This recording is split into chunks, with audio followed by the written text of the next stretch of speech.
Hello, and welcome to lesson 24 of the Learning Guitar series. Before I start, I would like to sincerely thank those that subscribed already to the YouTube channel and those that are supporting the Patreon channel. As you know, these lessons are free, and also the PDFs that comes with it are free. I'm not, attaching a price to it. But it's particularly nice to see that my original intention are actually like serving somehow their purpose. and receiving messages from aspiring guitarists from say less fortunate countries compared to I am in the UK right now, and which could not possibly afford private lessons. And it's nice to be helpful, and especially with all the COVID thing that is going on. Nevertheless, I do appreciate the support of those of you that demonstrated it to me via Patreon, but as I say, even like those that subscribed and some of the comments or private message I received. So thank you for that. Let's move on straight away. So far, we looked in this is the 24th lesson, and it's almost 1 year I started this particular project.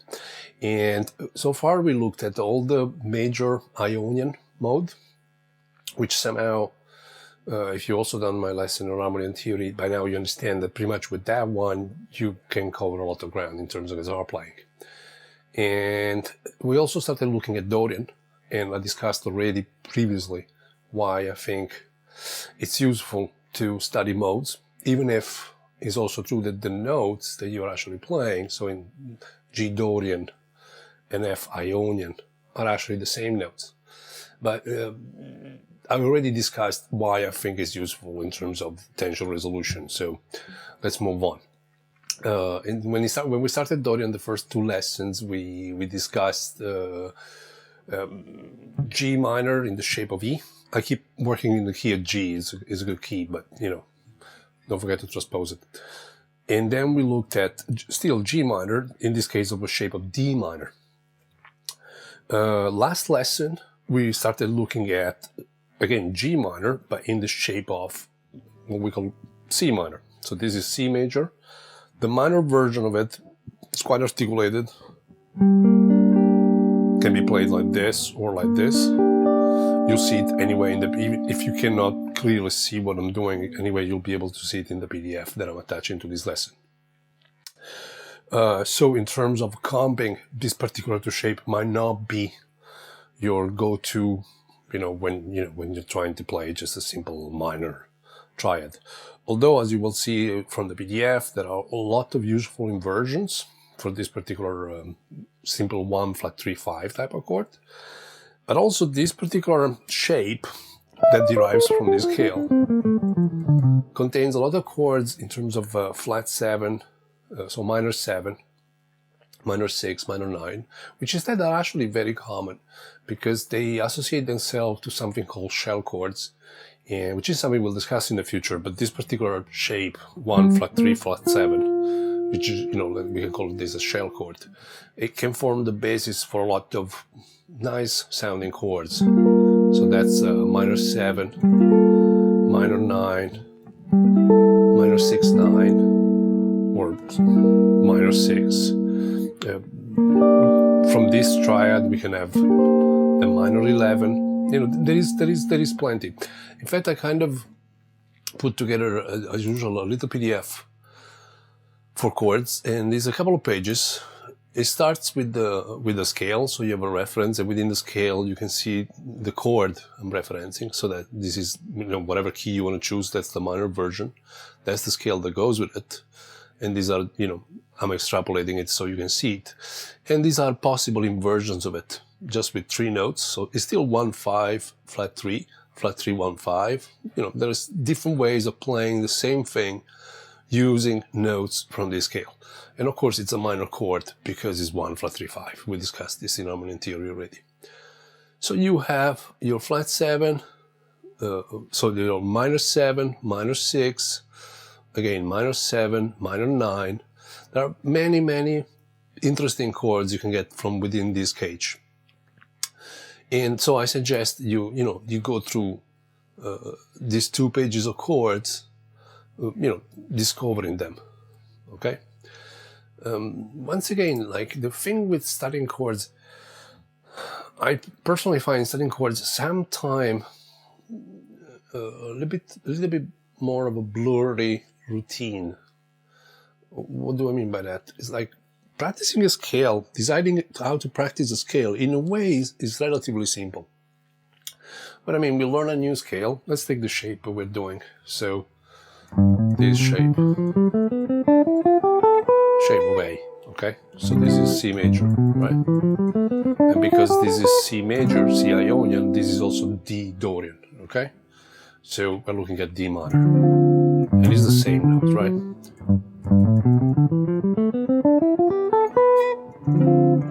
And these are the shape I just showed you, just now I transpose them, instead of playing in G, I'm playing in D minor. So D minor 9, D minor 7, D minor 6, 9, with 11, with a 5th on top. As I say, there is plenty of interesting sound, okay? With a 5th on top, you can have it with a flat 7 on top, plenty, okay?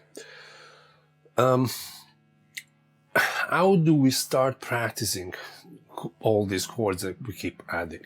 In this case, my suggestion is let's practice the progression, which is just like chord 1 going to chord number 2. I'm going to do this in the key of C. Actually, let's do this in the key of G, so I can show you with all the shapes we've done so far. So we're going to go from G major to A minor, okay? In the key of G, G is going to be chord number 1, and A minor is chord number 2. So what you have here, say for example, big G major in the shape of E, big A minor in the shape of E, okay? So these are 2 shapes that you already studied. And of course, there is a bunch of forms that you can find in the PDFs for both. What you want to start doing is moving from one to the other. You can do it in a chord melody fashion, so maybe take a note at the top and move that. So for example, I can do G major 7, G major with a 6 on top, or the 13, and then A minor, A minor 6, A minor 7. So I have this kind of melody.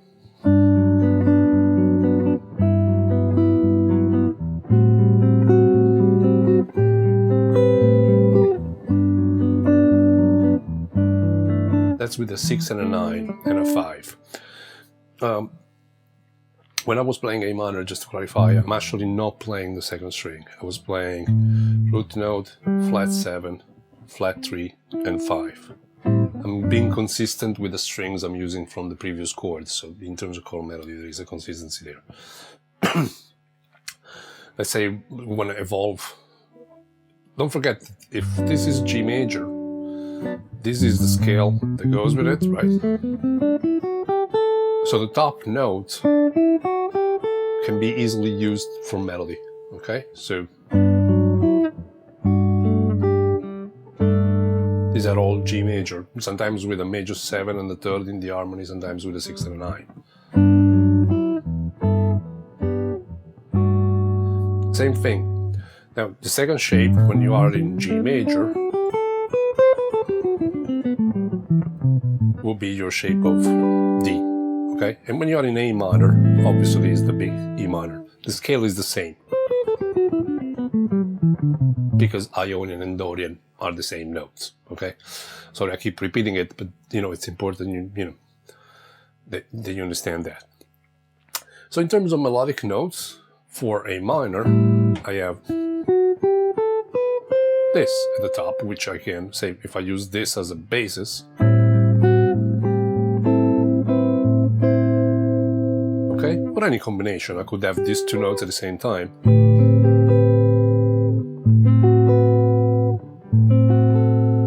And I can start moving in between one and the other, trying, as I said, if you want to do a little bit of chord melody, trying to juggle these 2 particular, the bottom part, right, of the chord.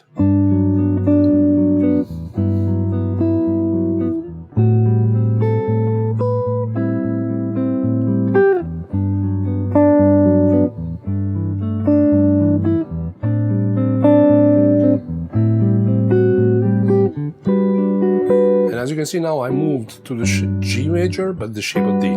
Okay, this is a major 7. Okay, it's right here. A minor, G,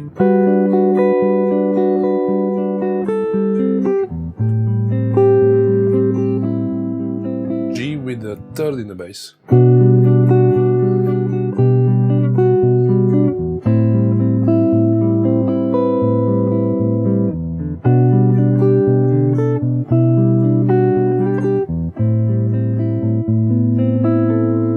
And I can keep going. So I have, say, G in the shape of C, for example. And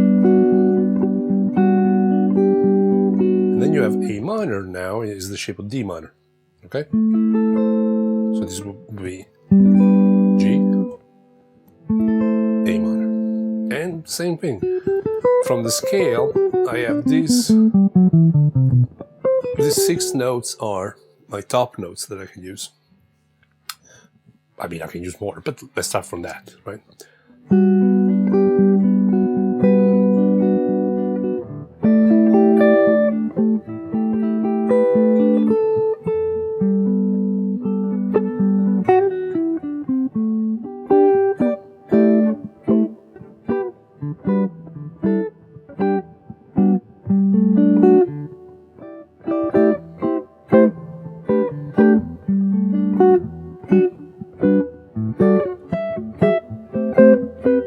Same thing here, so you have G major, shape of A, and now we're doing the new shape we just learned. So this is A minor 7, so this is the new shape you're actually practicing this week. So I'm just going G,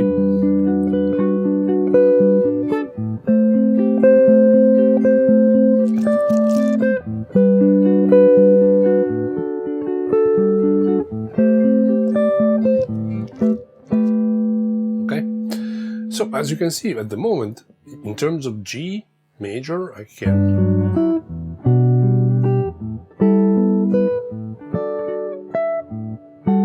these are all G major, some, you know, major 7, major 6, but to me they're all G major. And now I have a bunch of A minors.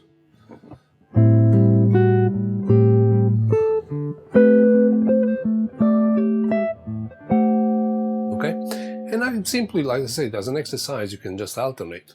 Imagine you're playing something like this. I'm going to make it very, very simple.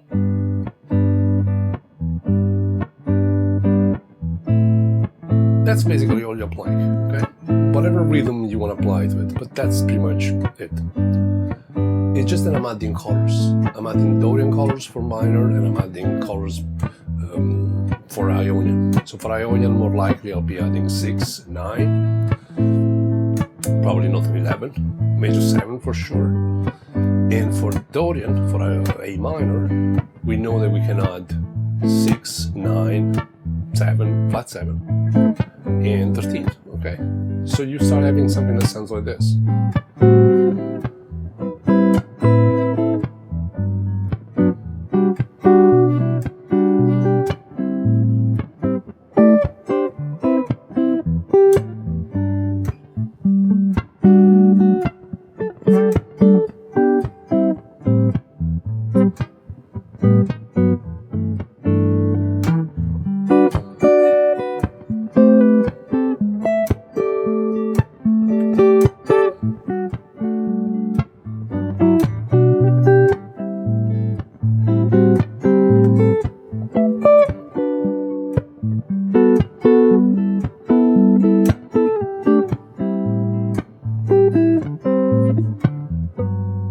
Okay, I hope it makes sense. As I said, chord is somehow like the most elusive things in a way to practice. So pick up a few shape from major and a few shape from Dorian and try this exercise. You can also try to stay in the same key. So in this case, say, again, let's use the key of G. In this case, we're going from G major, so G Ionian, to G minor. Okay, so we're actually changing key. Before we were staying diatonic, so chord number 1, chord number 2. Now we're just treating them independently, okay? As a matter of fact, if we're playing G major to G minor, if you think about it, when we're doing G minor Dorian, we're going to the key of F, okay? Because G minor is called, Dorian at least, is called number 2 for F. But let's just treat it as, you know, as entity, as they have life on their own.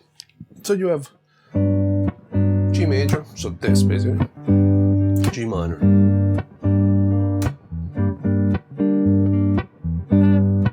G major, G minor. If you move shape, G major,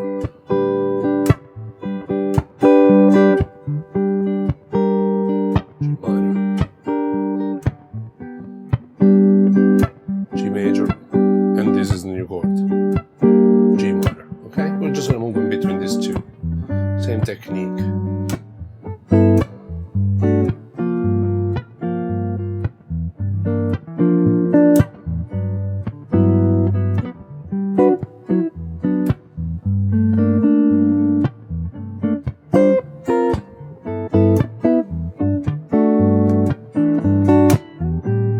Oh, sorry, G minor. I went to a minor. G major. G minor. G major.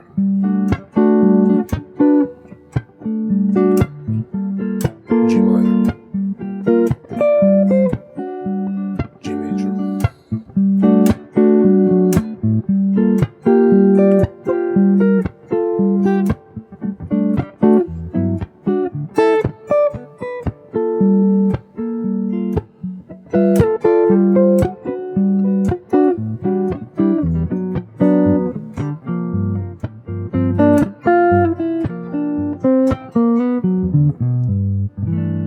So in case you're wondering, as I said, the notes I'm using to kind of create a little bit of a melody, let's put it that way. In this case, it's not very sophisticated, but, you know, just adding colors to the chord. They're simply notes from the scale, okay? And if you think in terms of G, so all I'm thinking is the 5 shapes, if you like to use the 5 shapes. So the cage system, which we studied already, okay? Or if you're using 3 notes per string, 7 shape, but the concept is exactly the same. I guess for this lesson, in terms of lesson, this should be more than enough. It's gonna keep you busy at least for a couple of weeks in a way. But one thing that you can do, like again, besides, don't forget to download the PDF.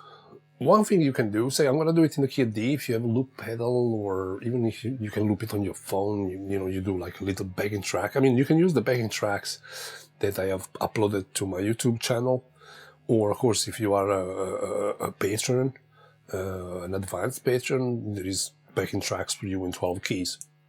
But even if you don't have that, say in the key of D, you can loop a few chords in this new shape that you learned, the C minor shape. So basically this particular shape here. I mean, we're back to the same as before, right? I'm just doing it in D instead. So maybe something like this.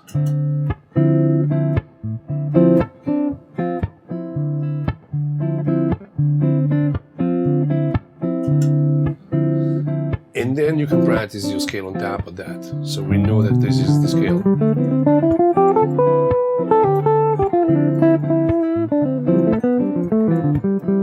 In this case I'm doing it in D minor, okay? And that's my original. D minor 7 in this case.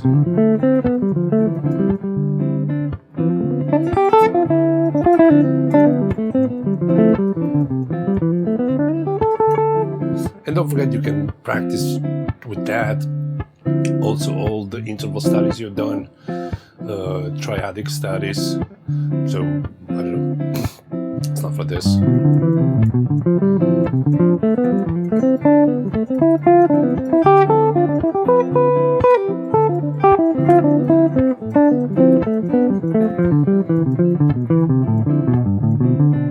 Intervals, same.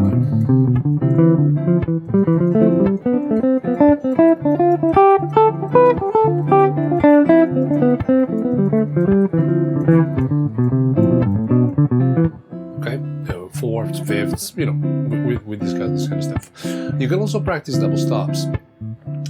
So let's take, for example, intervals of fifths. Okay, this.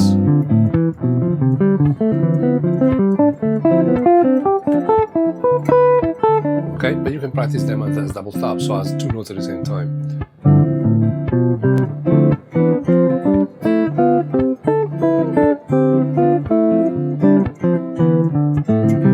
As you can see, the fifth sound has a particular sound to it. The same can be said for fourths.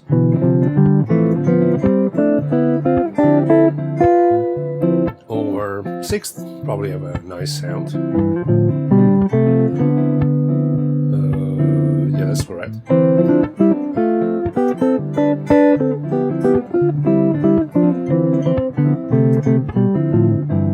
Okay, 7 octaves.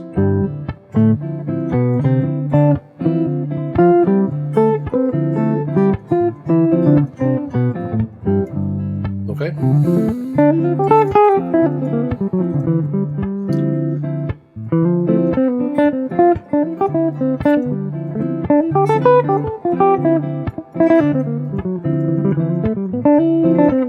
You can practice your bends.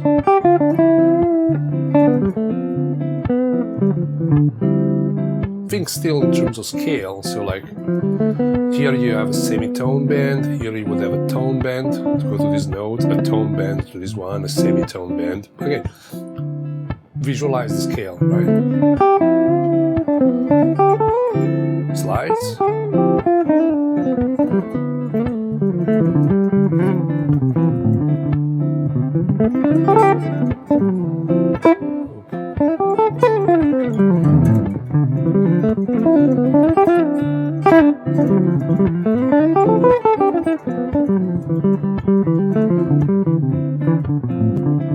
So yeah, in other words, just loop a chord and play on it as long as you possibly can. You know, try and express all the creativity that you have before you move on to a bunch of stuff. As I said, there is a few backing tracks on my YouTube channel you can use.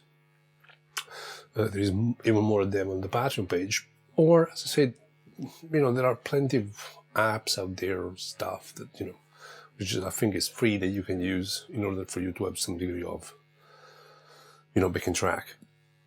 Make sure you do this in different keys. So, you know, I'm doing most of this work in G just for consistency reason in a way, so you can compare things that you studied so far, so major versus a minor, and see the differences. But obviously, you know, music is not all in G, okay? So you might want to do all possible keys.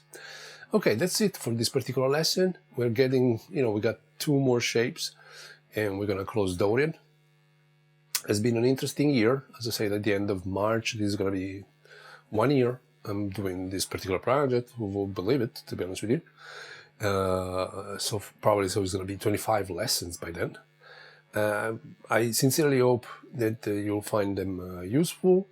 As usual, if you have any question, just, you know, drop me a comment on YouTube. I'm more than happy to answer. And again, thank you for your support. I'm doing this very independently. I'm not, you know, following YouTube guidelines or post a video every 3 days kind of thing. If anything, actually, I'm posting a video probably every 2-3 weeks just to give you the time to actually digest all this material. Learning guitar, I think for those of you that are following from the beginning, you need patience, okay? It takes a little bit of time. And that's one of the reasons I'm giving you enough space in between lessons to, you know, be able to digest this amount of stuff. But I'm pretty sure that those of you that started 1 year ago, by now, I'm sure you're playing, you know. You're developing a language that probably fits the kind of things you want to do. Already with an Ionian mode, you can do that. Anyway, I can talk a lot as usual. It's been a pleasure. Thank you very much, and I'll see you very soon.